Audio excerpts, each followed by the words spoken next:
Então vamos lá, Hebreus capítulo 12, verso 1, vamos rapidamente.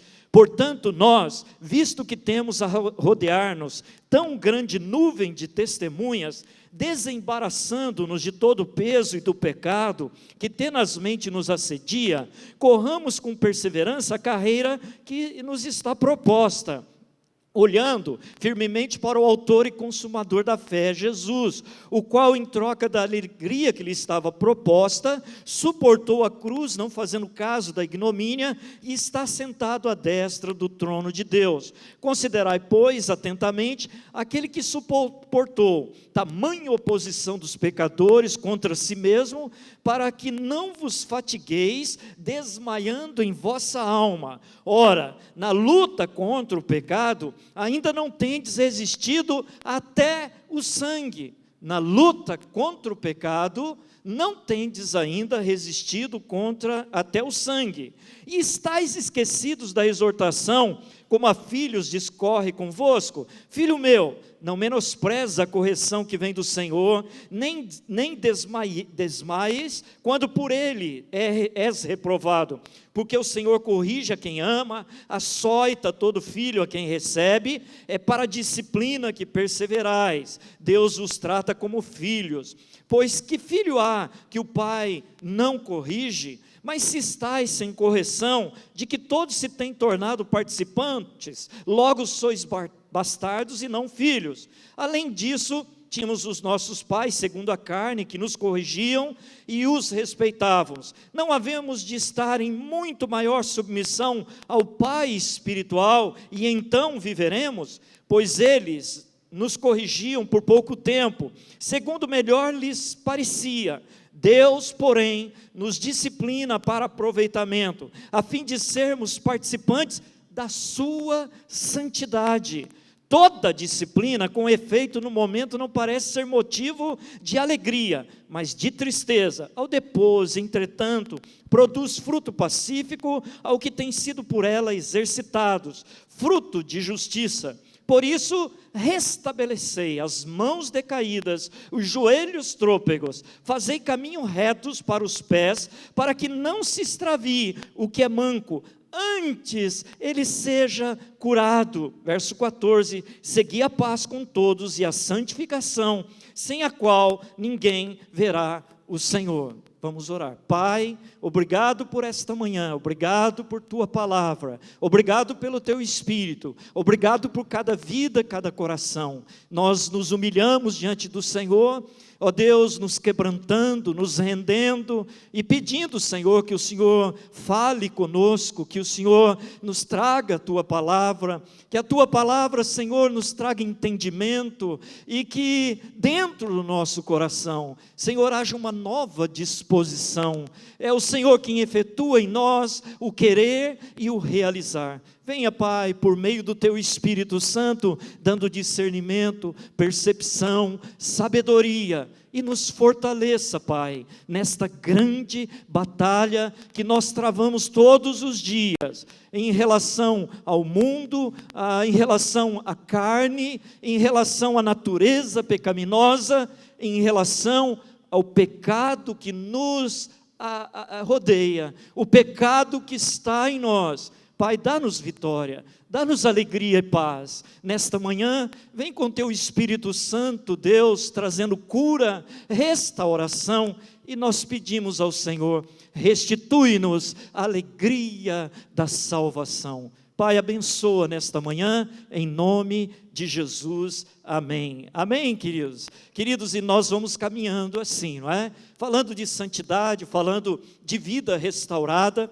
Já falamos aqui que é algo muito delicado, né? Você falar de vida piedosa, falar de vida santa, de você viver uma vida honesta, justa, coerente, né? Com os princípios da palavra de Deus, é bastante delicado. Por quê?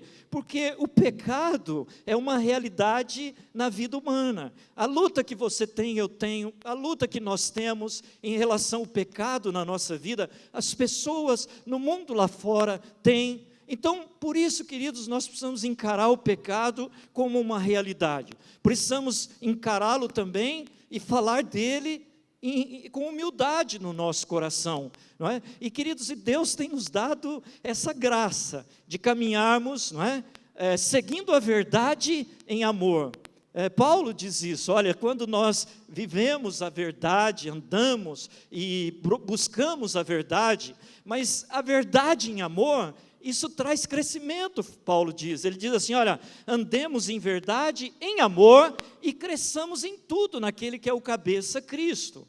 Então, queridos, a verdade, ela precisa ser conhecida, a verdade, ela precisa ser compreendida, a verdade, ela precisa ser praticada. E nós aí então, num ambiente de amor, ambiente do amor de Deus, nós conseguimos então caminhar dessa maneira, em verdade e em amor. E aí nós vamos crescer. E Deus tem nos dado essa graça de estarmos olhando para a vida das pessoas, olhando para a nossa vida, e entendermos esta obra maravilhosa de Deus, pela sua graça, pela sua misericórdia, pelo seu favor para conosco, senão nós não estaríamos aqui, mas também esse Deus que vem na nossa vida e começa a trabalhar, e começa a trazer cura, e trazer libertação.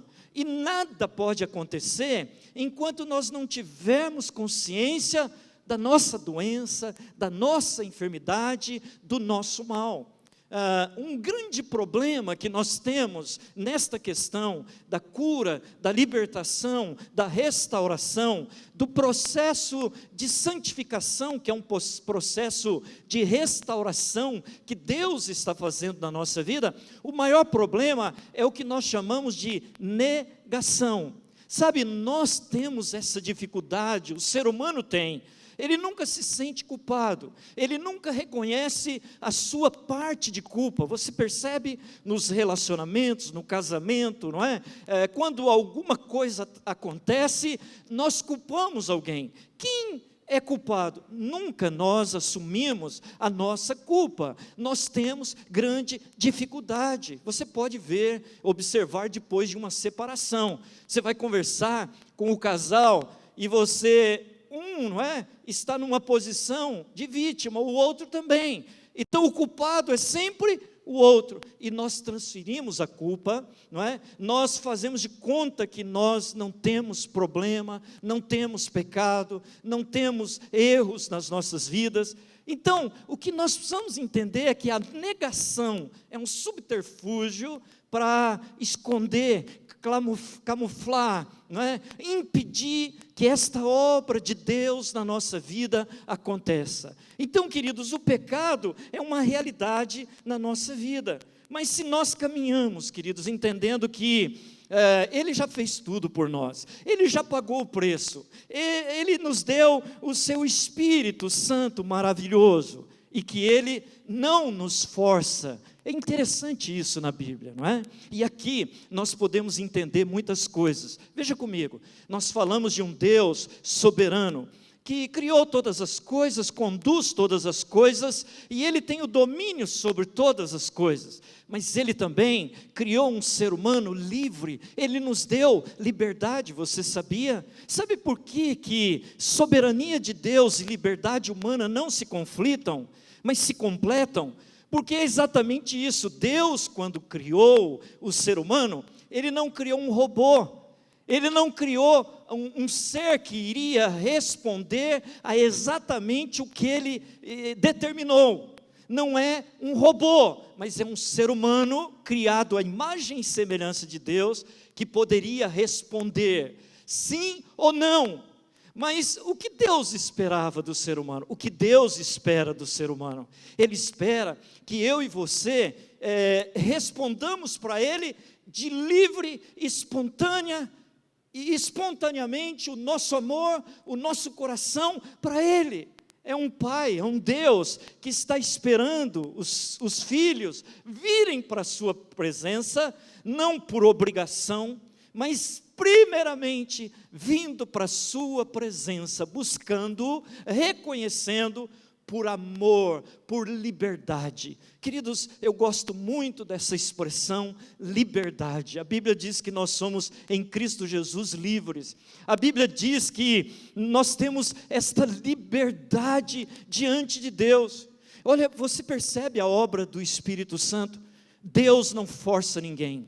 Deus não, ainda que Ele tenha todo o poder, ainda que Ele tenha toda a soberania, mas o seu poder não é déspota, o seu poder não é manipulativo, o seu poder é influenciador, o seu poder o alcance dele é algo extraordinário, mas é de uma maneira tão suave, tão maravilhosa, que Ele dá para o ser humano a oportunidade de responder sim ou não.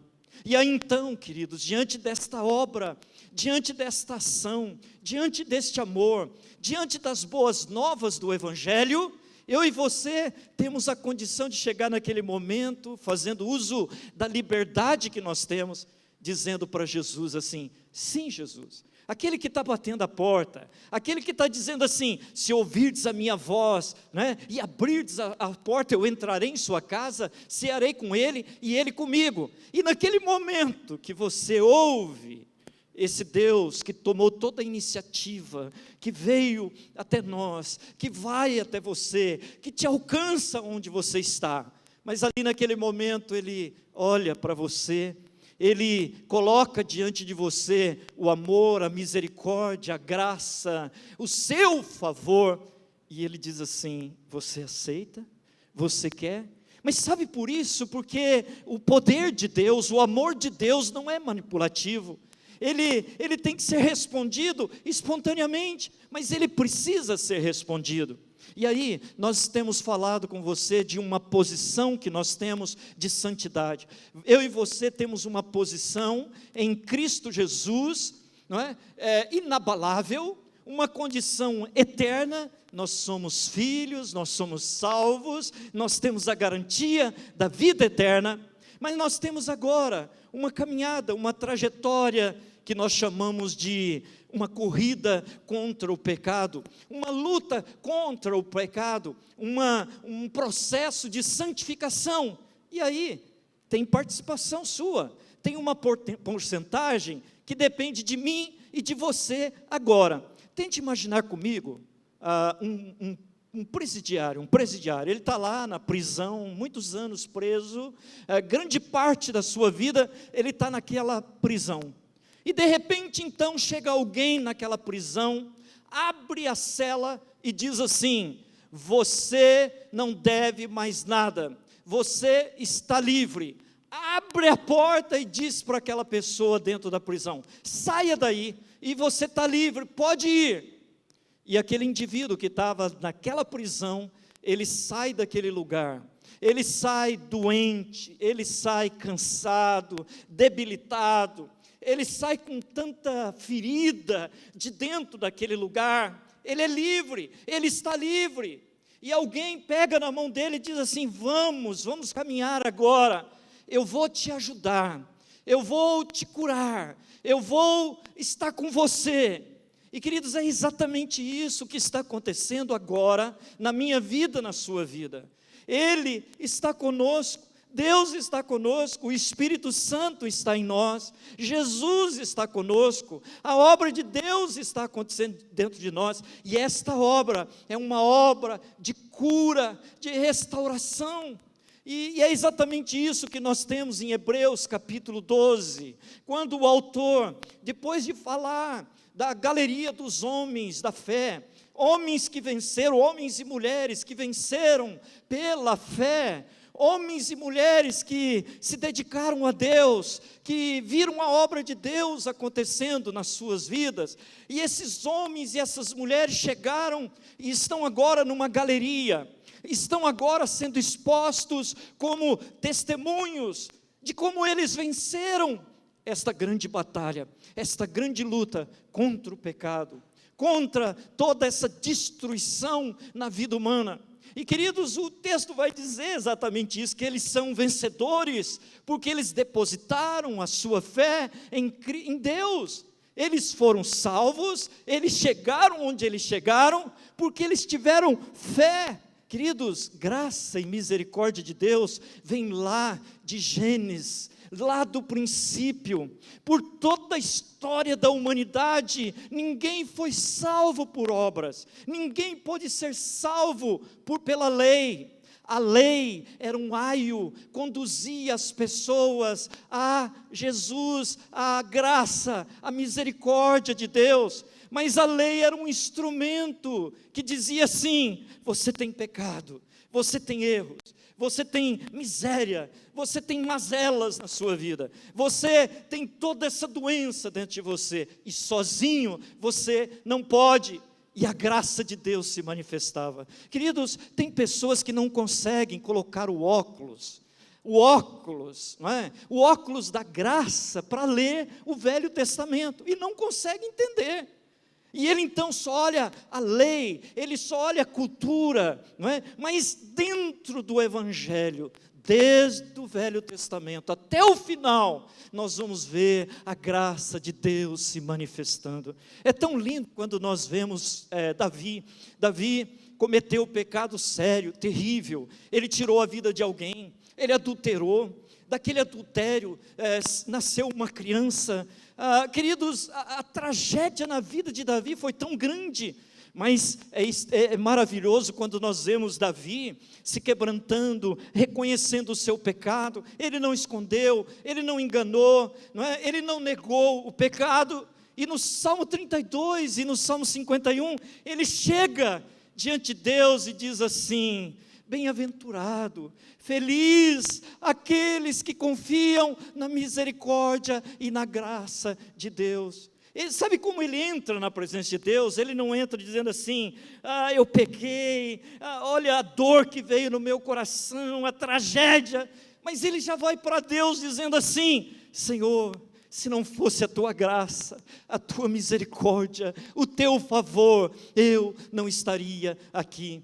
Queridos, a graça maravilhosa de Deus. Um texto que nós lemos aqui bastante é Romanos capítulo 2. Romanos capítulo 2 tem que ser lido todo dia. Romanos capítulo 2 tem que ser assim um norte para nós, nesta percepção da sabedoria, da graça e do trabalhar e do agir de Deus na nossa vida. Paulo diz assim: olha, és indesculpável, homem, quando julgas, porque no que você julga, você vai sofrer juízo, porque você comete as mesmas coisas que você está fazendo.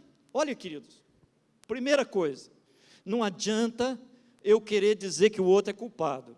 Não adianta eu apontar e ficar apontando o erro dos outros. Não adianta, porque naquilo que eu condeno, eu vou ser condenado, porque eu pratico a mesma coisa. Você já viu uma pessoa que fica batendo numa tecla? E ele bate ali naquele erro da sua vida, da vida de alguém. Ele fica batendo num erro da igreja, ele fica batendo num erro, ele fica martelando aquilo sempre. Paulo diz assim: olha, se você vê alguém que fica apontando o dedo e julgando, você pode concluir, ele faz a mesma coisa, se não fizer, pior.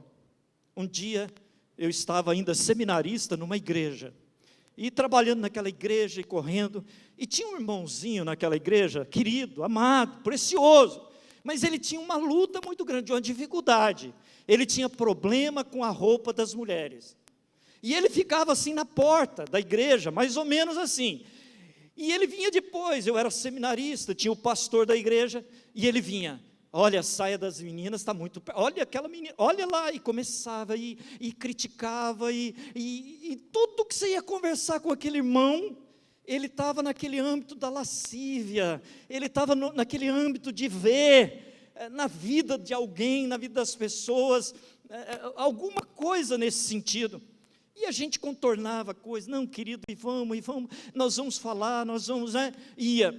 E um dia, queridos, eu arrepiei. Um dia nós estávamos lá no culto, um estudo bíblico, e o pastor estava dando essa ministração, e ele levantou de maneira tão rígida, de maneira tão dura, tão legalista, não é? Apontando o pecado das pessoas, como elas se vestiam, não é? E aí aquele pastor, eu creio que ungido por Deus naquele dia, ele levantou e disse assim: querido, amado, irmão querido, o problema não está na saia, na roupa que as mulheres vestem. O problema está na sua cabeça, na sua mente. Você é um depravado. E queridos, e começou, e eu olhei assim e falei, meu Deus, essa igreja vai... E sabe o que aconteceu naquele dia? Aquele irmão caiu de joelhos naquele auditório dizendo assim, eu tenho essa luta, eu tenho essa dificuldade, eu tenho isso dentro do meu coração, é a minha luta, de dia e de noite, nesta questão da minha mente, da lascívia na minha mente. Então, a maneira que eu encontro de tentar abafar isso, de tentar lutar contra isso, é que ninguém na minha frente, mulher alguma, você entendeu? E a esposa sofria, a família sofria, a igreja sofria, não é? Por quê, queridos? É verdade. Quando você vive condenando as pessoas, acusando os outros, se medindo pelos outros, pode crer, tem uma doença, tem uma enfermidade aí. E Paulo não para aí, ele diz assim, você não sabe, você não se lembra, você nunca pode esquecer.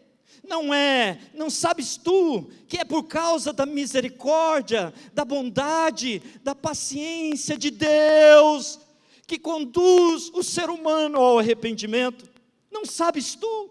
Deveríamos todos nós sabermos que, queridos, a paciência, a longanimidade de Deus é que conduz o ser humano ao arrependimento.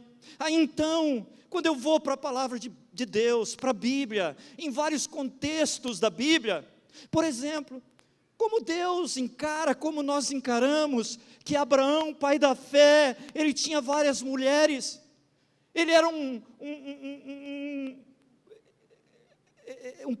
ele vivia poligamia, não é? Aconteceu isso com vários heróis da fé na Bíblia. Aí você diz assim, você vai justificar? Você vai negar? Não, isto não era o ideal de Deus. Onde nós enquadramos isso? Pura misericórdia, pura paciência. É Deus tendo paciência naquele momento histórico, no desenrolar da sua graça, da sua obra, da sua redenção. É Deus tendo paciência com o pecado, a destruição do pecado, e Deus oferecendo a sua graça, a sua misericórdia. Meu filho vai morrer, o Salvador virá, e Ele vai redimir vocês, o Salvador chegará, e havia uma palavra de esperança, não vai ser sempre assim, um dia isto vai mudar. E sabe, queridos, é tão lindo, quando nós vemos nos dias de hoje, essa paciência de Deus, essa misericórdia de Deus conosco, é Deus nos esperando para irmos para Ele e nos rendermos completamente a Ele. Mas, queridos, não é um álibi para vivermos longe dEle, fora dEle, longe daquilo que Ele tem para nós. Pelo contrário, a Bíblia vai dizer assim, e esta é a vontade de Deus, a vossa santificação, que vos abstenhais de tudo aquilo que te destrói, de tudo aquilo que te derruba, de tudo aquilo que te impede de viver o projeto que Deus tem para você. Queridos, isto é realidade. Tiago diz assim, sobre a luta, a presença do pecado, olha para você discernir, de onde procedem as guerras, contendas, procede dos prazeres que militam dentro de vós. Como você justifica nos dias de hoje a morte, o assassinato, as guerras? De onde procede tudo isso? Aí nós tentamos achar, né, um culpado, mas sabe o que a Bíblia diz? A Bíblia diz que tudo isso, guerras, ciúmes, inveja, tudo isso, sabe de onde procede? Do nosso coração pecaminoso, da nossa natureza pecaminosa, dos nossos desejos que não procedem de Deus. Daí procede tudo isso que está acontecendo no mundo hoje. Então, queridos, por isso que o Evangelho, por isso que Deus, Ele, ainda que Ele esteja preocupado com o sistema político, Ele esteja preocupado com todas as outras áreas da sociedade, mas o Evangelho é o poder de Deus para transformação, para a salvação de todo aquele que crê, porque o problema do ser humano é o seu coração, é aquilo que está lá dentro do seu coração, e aí então vem Jesus, o Salvador, tocando no coração, batendo a porta do coração, querendo entrar dentro do seu coração, do meu coração, e a partir daí, uma obra de transformação, e a partir daí uma mudança. Queridos, a mudança não vem de fora para dentro, a mudança de uma vida, de uma família, a mudança de uma sociedade, a mudança no coração do ser humano só pode começar e acontecer se há uma mudança dentro do seu coração. E aí, quando Jesus entra, quando Jesus toma conta, quando o Espírito Santo está conosco, começa essa batalha, começa essa luta. E querido, eu e você estamos diante dessa luta em nós mesmos, na nossa vida, contra o pecado. E pecado é exatamente isso. É algo que começa dentro do coração e se exterioriza como um fruto. O pecado é engendrado dentro do coração e se manifesta através de atitudes pecaminosas. E nós vamos ver isso na Bíblia, não é? Vários momentos. Por exemplo, Jesus, em Mateus capítulo 5, falando do sermão da montanha, ali é interessante como Jesus está trabalhando a questão. Ele diz assim: não matarás, não adulterarás, não é? Porque a questão ali eram os mandamentos do Velho Testamento, não é? Os mandamentos, e Jesus não os destituiu, mas Jesus estava apenas dizendo assim: olha, realmente, o pecado na vida humana, ele se manifesta através de atitudes, de atos, o ato de adulterar, o ato de roubar, mas aí ele vai mais longe e diz assim: olha, se a tua mão te faz pecar, arranca, corta a tua mão. Se os teus olhos te fazem pecar, porque ele está dizendo não adulterarás, e só o fato de você olhar para uma mulher com um olhar impuro, você já adulterou com ela. Jesus amplifica a lei, ele vai mais longe, e ele está dizendo assim: olha, o pecado é um ato, é um fruto que nós produzimos, mas o pecado também, ele está engendrado dentro do nosso coração, nós pecamos por pensamento também, e ele vai dizer aí: olha, se você que está orando, está jejuando, está aí, indo na praça e levantando a mão, e clamando por Deus, e você está fazendo isso para se aparecer, sabe qual tipo de pecado você está fazendo? Por motivação. Qual é a motivação que você faz? Então nós pecamos por pensamentos, por motivação no nosso coração, e nós pecamos por atitudes. Então, queridos, o pecado é uma realidade, é uma luta dentro de nós. E aí então, queridos, eu e você, nós precisamos nos prepararmos para esta luta contra o pecado. E no texto que nós lemos, a palavra é esta: olha, nós temos a rodear-nos de tão grande nuvem de testemunhas, desembaraçando de todo o peso e do pecado que tenazmente nos assedia, corramos com perseverança a carreira que nos está proposta. O texto está dizendo que algo pode estar nos impedindo de estarmos caminhando, correndo, vivenciando tudo que Deus tem para nós. E ele chama isso muitas vezes de peso e pecado, que tenazmente nos assedia. Há alguma coisa na minha vida, na sua vida, que podem estar nos impedindo de estarmos vivenciando a vida abundante que ele tem para nós. E aí então, quando eu olho para a minha vida, eu tenho Jesus, é o meu Salvador, mas a minha vida é igual daquela pessoa que está lá no mundo, quem sabe, que nunca ouviu falar, que nunca foi tocado, mas a minha vida é exatamente a mesma. E aí você diz assim: mas e aquela vida que Jesus conquistou para mim na cruz? E aquela palavra que diz assim: se alguém está em Cristo é nova criatura, as coisas antigas já passaram, mas eu não vejo na minha vida. Nós falamos aqui a semana passada, pode ser que se na sua vida, na minha vida, não tem transformação, não tem mudança de vida, eu tenho que contestar a minha conversão. Eu já fui regenerado, eu já fui tocado, eu já entreguei meu coração para Jesus, Ele entrou na minha vida, porque não tem como você dizer, eu estou em Cristo, eu estou com Jesus, eu recebi a Jesus, e não ter uma mudança, uma transformação de vida.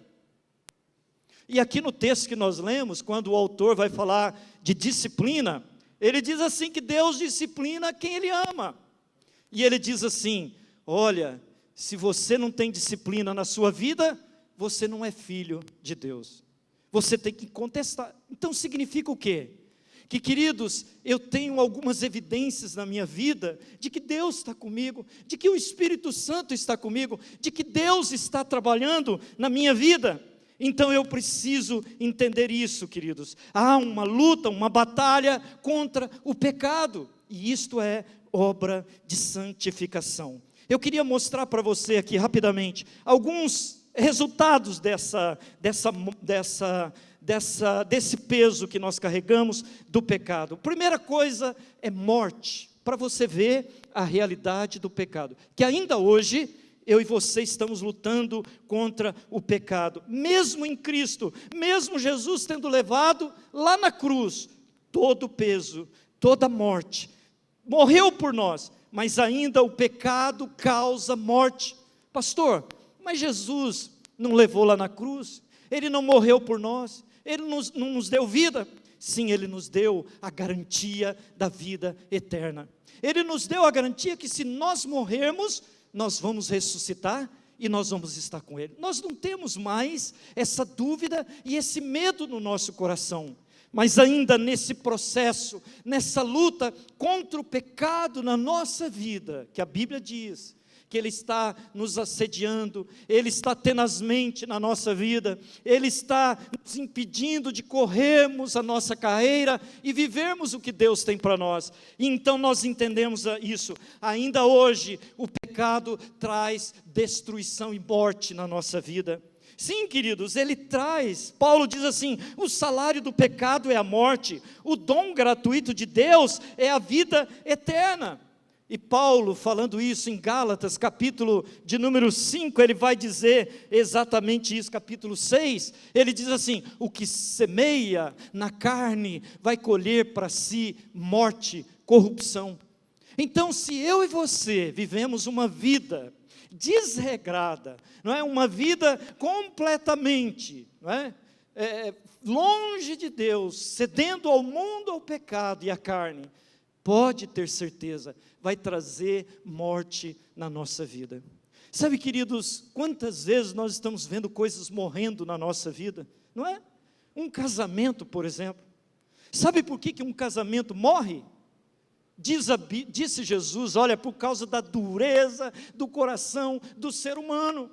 Um casamento pode acabar, ser destruído, e Jesus está dizendo, sabe por que acontece? Porque o coração está endurecido. Sabe quando você olha para a sua vida e você vê um deserto, uma sequidão, você não tem nada, você não vê vida, e você diz assim, o que está acontecendo comigo? E você começa a ver a destruição do pecado na sua vida e na minha vida. O pecado ainda hoje produz morte.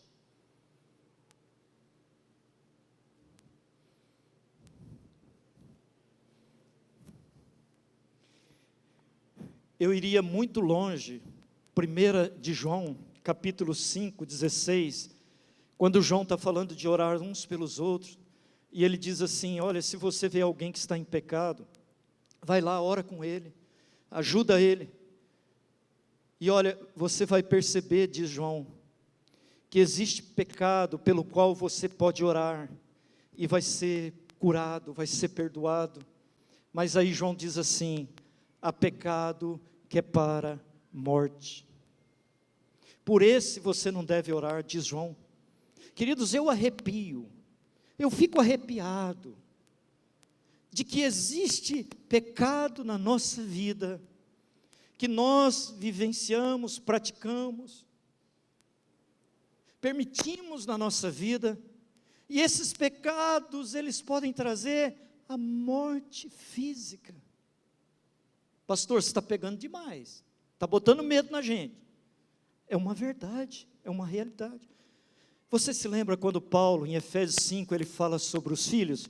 Filhos, honrem os seus pais. Isso procede de Deus, é o segundo mandamento com promessa, para que tudo te vá bem e sejas de longa vida. Você acredita que alguém pode ser ceifado desta vida? É crente em Jesus, tem Jesus, vai para o céu, mas Deus pode recolher aquela pessoa da sua vida na terra, porque ele não entendeu o princípio da submissão. Vive em rebelião contra Deus e contra as pessoas. Você sabia, quando nós vemos a morte precoce, um jovem, um acidente, alguma coisa, você olha e você diz assim, nós não vamos julgar, eu não sei quando o pecado é para a morte, eu não sei, querido, quando aquela pessoa foi ceifada, e o porquê, eu não sei, eu sei que eu tenho que cuidar da minha vida. Eu tenho um pai, eu tenho uma mãe, eu tenho autoridades, a Bíblia diz isso, é um princípio. Quem vive em rebelião constante, viveu contra os pais, vive contra a autoridade, uma rebelião contra Deus, a Bíblia está dizendo isso, pode vir morte por causa do pecado. Sabe por que eu estou querendo dizer isso, queridos? Porque o pecado tem que ser levado a sério. Você não pode negar essa realidade. Nós estamos caminhando, nós estamos lutando, nós estamos convivendo com isso, e é uma realidade. E aí, quando eu recebi esse princípio na minha vida, que eu me converti, eu tratei meu coração, meu Deus, meus pais, passei a ser um filho diferente, muita coisa que eu tinha na minha vida por rebelião, pela disciplina injusta dos meus pais, Deus me curou, Deus me restaurou. Eu tenho esse cuidado na obra de Deus. Tem pastores, tem líderes, tem dons, tem ministérios. Eu não me rebelo, eu não é o que Deus tem para mim. Porque rebelião, não é? Falta de submissão pode ser um pecado de morte. Será que João está dizendo sobre o que Jesus falou, Mateus 12, qualquer pecado contra o pai e o filho pode ser perdoado, mas o pecado, a blasfêmia contra o Espírito Santo é um pecado imperdoável? Nós não sabemos se está dizendo sobre isso, mas lá naquele contexto, Jesus estava dizendo que o que possivelmente poderia ser o pecado de imperdoável contra o Espírito Santo. Ele estava falando da sua obra, ele estava falando do seu Espírito, ele estava dizendo que ele tinha vindo em nome do Pai, para salvar, para curar, para libertar, ele estava anunciando, e aquelas pessoas olhavam e diziam assim, nós não queremos você, nós não queremos essa obra, nós não aceitamos. Quem sabe pode ser uma rejeição, uma rebelião contra o poder, a autoridade, a obra de Deus na nossa vida, nós não sabemos. Grave aí, o pecado ainda hoje traz morte. Segunda coisa, o pecado ainda hoje traz separação. A gente lá no Velho Testamento lê isso, né? Porque as nossas iniquidades fazem separação entre nós e o nosso Deus. E nós vamos para Romanos 8. Nada pode me separar do amor de Deus, nada pode te arrancar das mãos eternas de Deus. Eu e você, nós temos Jesus, eu e você, nós temos a garantia da vida eterna, nada pode nos arrancar, mas o pecado ainda hoje traz separação. Sabe aquele momento que você sai da presença de Deus e você começa a caminhar, você optou, você fez escolhas, você está dominado pela concupiscência do mundo, da carne, você não quer Deus e você diz assim, eu vou viver a minha vida, eu sou livre, e você sai e vira as costas para Deus. Ele não te deixou, Ele nunca vai te abandonar, Ele vai estar sempre olhando para você, Ele vai estar sempre te esperando. Mas eu e você, quando escolhemos o pecado, quando cedemos aos prazeres da carne, nós nos distanciamos de Deus. Queridos, é incrível como essa questão é tão séria. Você já percebeu no casamento? Você não está bem com Deus, tem uma área da sua vida que não vai bem. Sabe o que acontece no casamento? Acontece uma ruptura. A esposa fala uma coisa, você fala outra, não se entendem, não tem comunicação. Sabe o que pode ser? Uma área da sua vida, da minha vida, que não está bem diante de Deus, e aquilo trouxe uma separação. Sabe aquele momento que você não está bem com Deus, e você acha que as pessoas também não te amam, as pessoas não te aceitam, as pessoas estão distantes de você? Não são as pessoas que distanciam de nós, mas esse pecado que muitas vezes nos leva para longe de Deus, ele também faz separação entre nós. E muitas vezes nós estamos assim, como andarilhos, caminhando para uma vida de solidão, dizendo assim, eu não quero ninguém, não quero nada, mas na verdade, já pode ser essa consequência do pecado na nossa vida, trazendo essa desgraça da separação. E aí, queridos, nós precisamos lutar contra isso. Morte, separação, colheita. Pastor, o pecado que Jesus levou por mim na cruz, Ele levou todo o peso do pecado, e agora? A Bíblia diz assim, olha, o que o homem semear, ele vai colher. Gálatas 6:7, não vos enganeis, de Deus não se zomba, pois aquilo que o homem semear, também ceifará. Sabe o que significa? Que você é crente, você tem Jesus, mas você semeou uma semente do mal, em alguma área da sua vida, você vai colher exatamente o que você plantou, e o texto diz assim, de Deus não se zomba, o que o homem semear, ele vai colher. Por isso que a Bíblia vai dizer isso, olha, semeie o bem, seja doador, aquilo que você semear nos outros, você vai colher. É isso, queridos, a nossa vida é uma escolha, ou pegamos do bornal de Deus e semeamos, ou pegamos do bornal de Satanás e semeamos. E aí então, quando nós olhamos para a nossa vida, nós começamos a perceber, não temos semeado da parte de Deus, não temos semeado na nossa vida o que Deus quer para nós. E aí então, nós queremos ter uma colheita boa, nós queremos ter uma colheita abençoada, e não vamos ter. Na verdade, querido, nós estamos colhendo, exatamente o que nós plantamos. O que quer um pai agressivo, um pai que grita dentro de casa, um pai que não entende a sua posição dentro de casa, líder, protetor da sua casa, da sua esposa, dos seus filhos, e ele não está nem aí, ele está preocupado com os seus prazeres.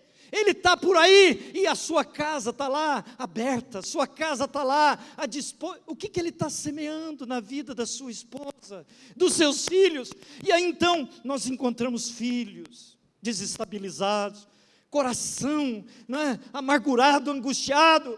Você vai colher, eu e você, aquilo que nós semeamos. E nós não podemos nos enganar. Não podemos fechar os olhos para isso. O pecado traz ainda hoje morte, separação, colheita terrível. Eu ia ler um texto aqui, 1 Tessalonicenses 4, 1-7, mas nem vou ler. O texto diz isso, Paulo diz assim, olha, a vontade de Deus é a vossa santificação. E aí ele diz assim, contra todas essas coisas, Deus é o vingador. Sabe contra que coisa? Ele diz assim, não defraudeis a ninguém. Se você defraudar alguém na sua vida, na sua caminhada, não se esqueça, Deus é o vingador. Pastor, Deus é meu Salvador, Jesus meu Salvador, é misericórdia, então ele não pode ser o vingador. Mas sabe o que significa o texto ali?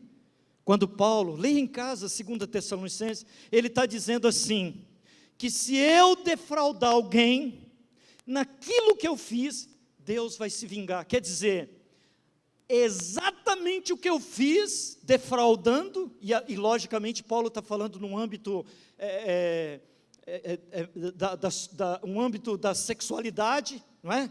Um âmbito da sexualidade, ele está falando de fornicação, de prostituição. Então, quando eu vou e pego algo que não é meu, algo que Deus não tem por mim, para mim, não é? E ele está dizendo isso, naquilo que você defraudar, eu vou ser o vingador.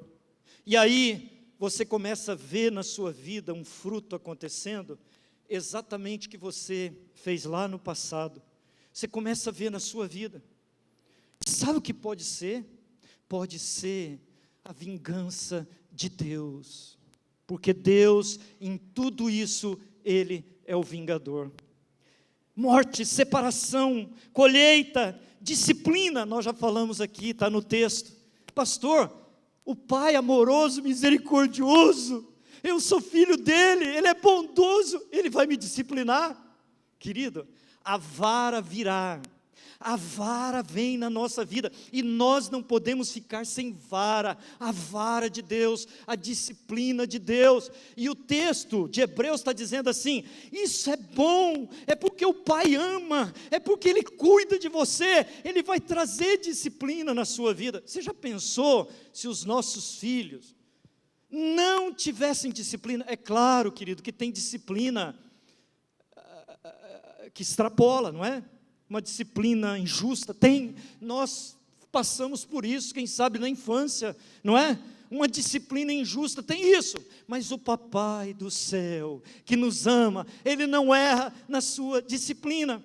Querido, eu vejo, olha, de verdade, quando eu estou caminhando na minha vida familiar, na minha vida cristã, ministerial, eu vejo coisa acontecendo, eu abaixo a cabeça e eu digo assim, eu sei por que isso está acontecendo, é a mão de Deus na minha vida, é Deus falando comigo, é Deus trazendo uma disciplina. E sabe o que eu faço?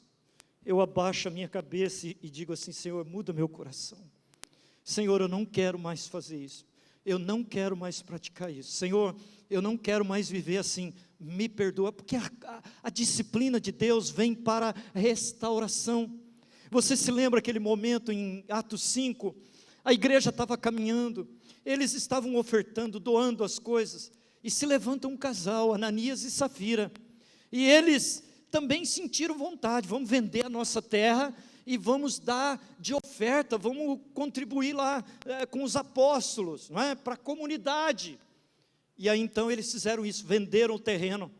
Mas aí o Ananias e a Safira, quando eles estavam indo para entregarem a oferta, eles pensaram assim, vamos reter parte do bem, parte do valor, e vamos entregar só uma parte, mas vamos dizer para todo mundo que nós estamos dando tudo, que nós somos, né, doadores, que nós nos desprendemos das coisas materiais, que nós não temos esse problema.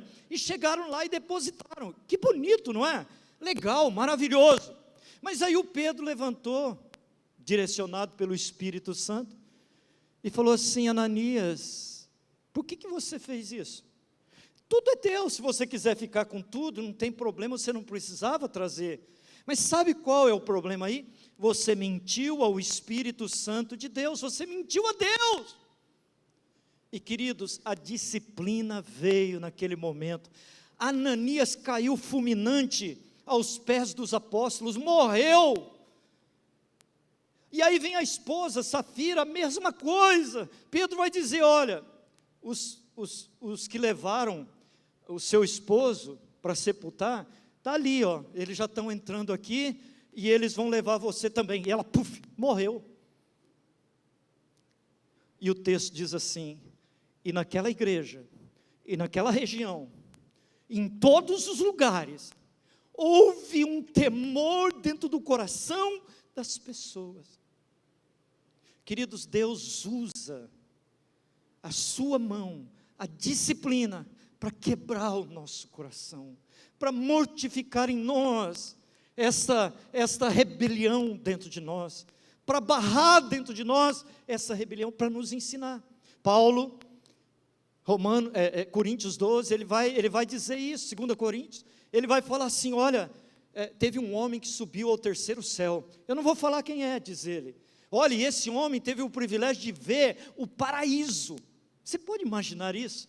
Nós cremos que possivelmente seja Paulo, e ele diz assim, olha, eu vi coisas lá que eu nem posso falar, nem tem como falar para vocês, e ele disse assim, e por causa de tamanha revelação, e por causa do chamado, e por causa dos dons, e por causa do que Deus está fazendo na minha vida, ele veio e colocou um espinho na minha carne, instrumento de Satanás, agente de Satanás na minha vida, para que eu não me soberbeça.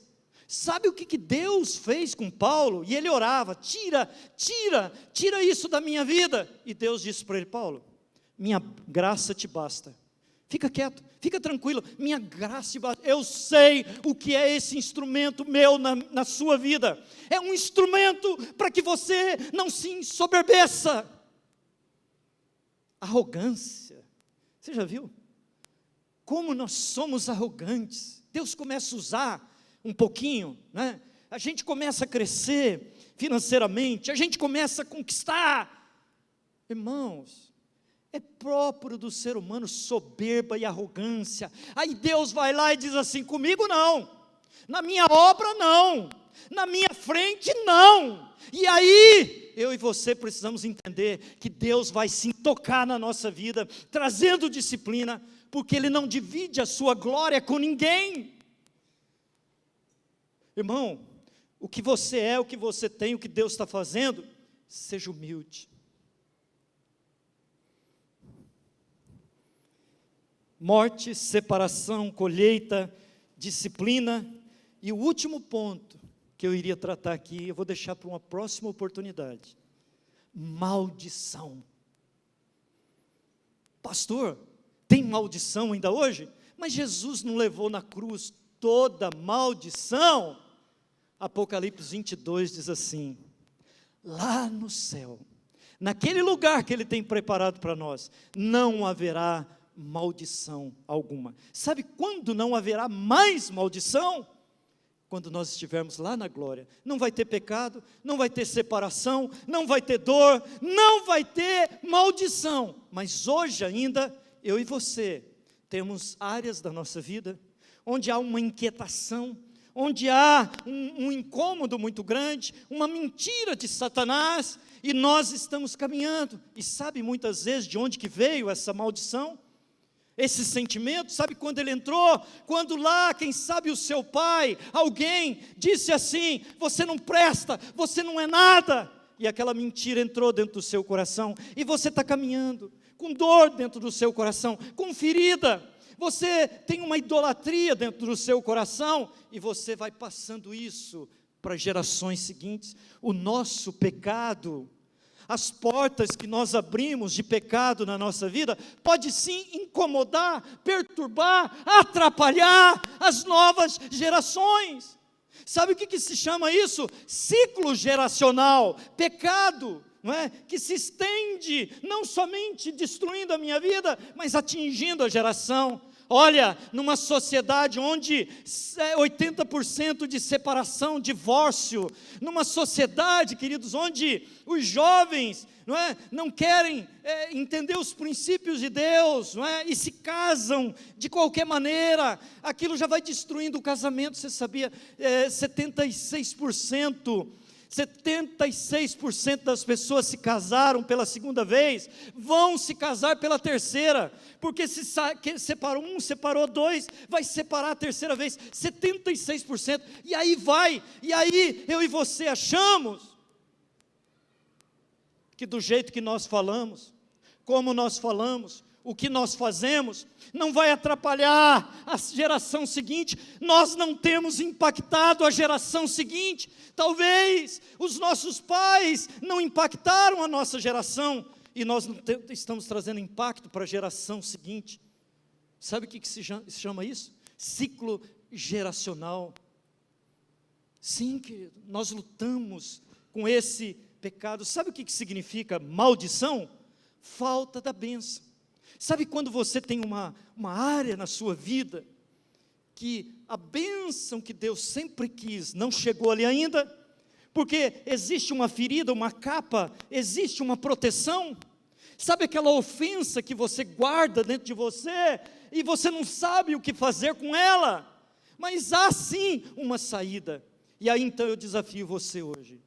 Continue indo aos pés da cruz, colocando toda a morte, toda a separação, colocando toda a consequência do pecado na sua vida. Há um lugar onde nós podemos depositar diariamente as nossas mazelas, as nossas misérias. Vai ali, coloca o sangue de Jesus sobre cada área da sua vida, e você vai ver essa vida que Ele tem para nós, fluindo, brotando, crescendo. Vai ali, queridos, não esconda, não negue a verdade, não entre em negação, mas reconheça: o pecado tem destruído a minha vida, e eu não quero mais.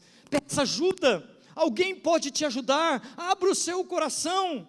Não é? Entenda, eu e você, nós temos toda a garantia da vitória contra o pecado e sobre todo o pecado na nossa vida. Nós temos o Espírito Santo, Ele está dentro de nós. Nós podemos orar e podemos entrar na presença de Deus e alinharmos a nossa vida com o Pai. Assim, um caminho de vitória. E é isso que Hebreus está dizendo. Olha, vejam esses homens, eles venceram a carreira, porque eles tinham um Deus maravilhoso, eles creram nesse Deus, eles andaram pela fé nesse Deus, eles foram transformados, homens e mulheres, não é? Que foram bênção na vida dos outros. E sabe, querido, é isso, não simplesmente você não pecar, por não pecar, mas você não pecar e viver uma vida agradável diante de Deus, porque alguém precisa de você.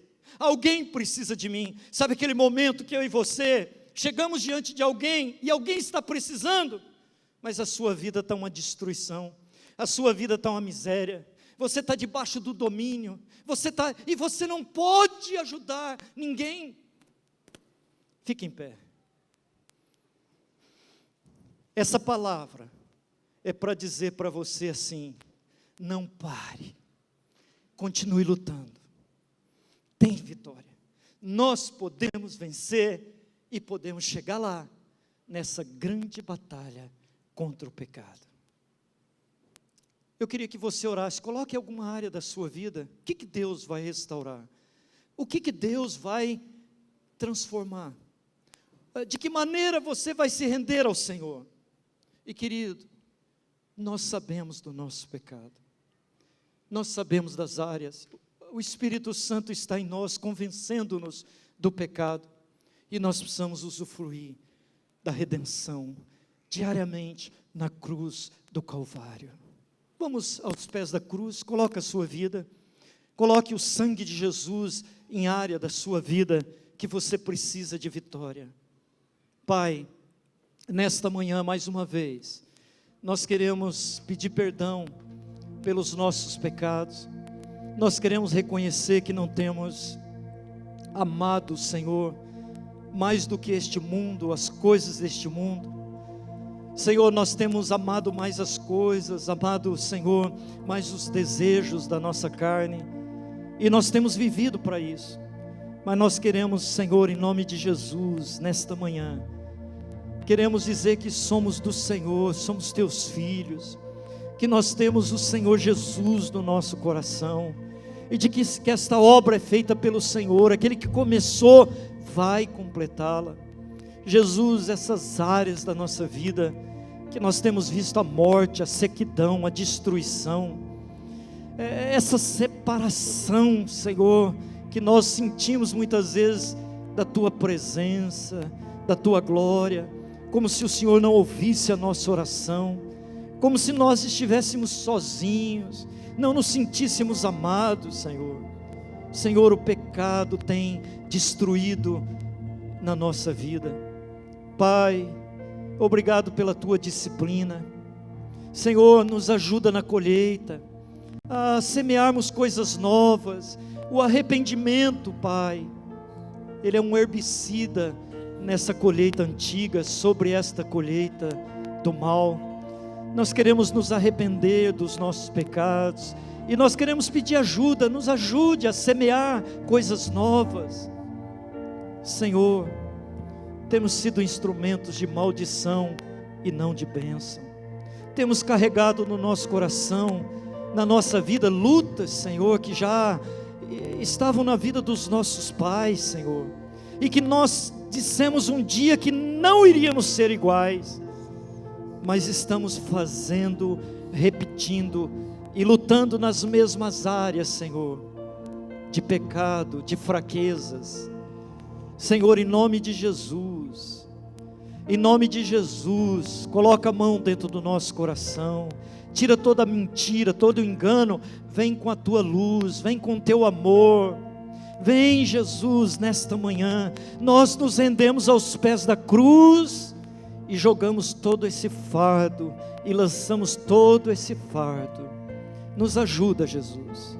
Nós não temos lutado em nada, quanto mais até ao sangue, mas ajuda, Senhor, fortalece as pernas, as mãos, os braços, o coração, Jesus, fortalece e dá-nos, Senhor, a coragem de enfrentarmos pela Tua graça, debaixo do Teu poder, esta luta que nós travamos em nós, ao nosso redor, contra as mazelas do pecado.